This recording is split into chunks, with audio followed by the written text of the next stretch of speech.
우리 모두는 예수를 잘 믿고 싶지요. 그런데 생각만큼 잘 믿어지지가 않습니다. 하나님이 우리를 구원해 주셨으니까 이 구원을 이루어 가고 싶은데 구원을 이루어 가기에는 버거운 일들이 너무 많이 일어납니다. 그러면 어렵고 힘들다고 포기해야 될까요?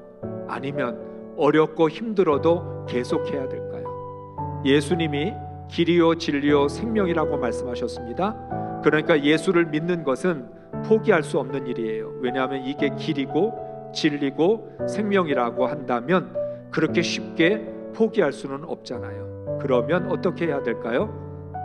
왜 어렵고 힘든지를 알아야 합니다.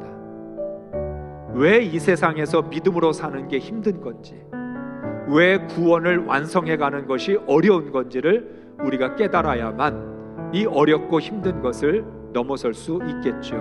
첫째는 여전히 우리의 자아가 완전히 바뀌지 않았기 때문입니다.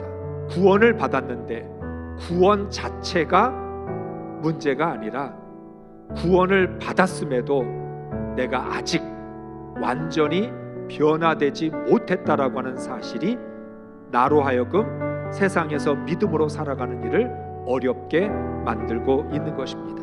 둘째는 방해자가 있기 때문입니다. 우리가 믿음으로 살아가는 일에 있어서 방해하는 사람들이 있습니다. 어떤 방해 세력이 있는지 3절과 4절에서 말씀을 합니다. 함께 읽습니다. 우리의 복음이 가려 있다면 그것은 멸망하는 자들에게 가려 있는 것입니다. 그들의 경우를 두고 말하면 이 세상의 신이 믿지 않는 자들의 마음을 어둡게 하여서 하나님의 형상이신 그리스도의 영광을 선포하는 복음의 빛을 보지 못하게 한 것입니다. 아멘. 사단이 우리를 가려주는 건 캄캄하게 하는 것이 아니라 너울처럼 아주 얇은 천, 그래서 바깥이 보이기도 하지만 또 정확하게 보이지는 않는 그러한 얇은 천을 우리에게 씌워준다는 거예요. 무슨 말이냐면 사단은 우리에게 하나님을 보지 말라고 하지 않습니다. 하나님을 보긴 보되 정확하게 보지 마라. 하나님의 말씀을 듣기는 듣는데 정확하게 듣지는 마라. 그래서 이 너울이라고 하는 얇은 천을 가지고 보게 되면 안 보이는 건 아닌데 그렇다고 선명하게 보이지도 않습니다.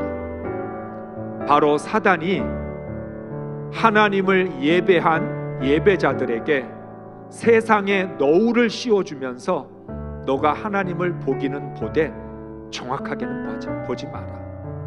너가 말씀을 듣기는 들어도 그 말씀을 정확하게 듣지는 말라고 말합니다. 셋째는 나를 위하여 신앙생활을 하기 때문입니다. 생존 경쟁에서 끝까지 살아남으려면 성공해야 돼요. 소유가 있어야 내 인생을 지켜줄 수 있습니다. 그러니까 죄인인 인간은 나밖에 모르고 나만 위해서 살아갈 수밖에 없는 것이죠. 그런데 하나님이 우리를 구원하셔서 의인이 되게 하셨습니다. 우리가 의인이 되었다라는 말은 더 이상 생존을 위해서 살지 않아도 된다는 뜻입니다. 하나님께서 우리에게 영원한 하나님의 나라, 영원한 삶을 주셨습니다. 그 말은 이 땅에서의 삶은 잠시 지나가는 삶에 불과하다. 너에게는 영원한 삶이 있다. 영원한 삶을 살아가는 사람은 더 이상 나를 위하여 살지 않아도 되는 거죠.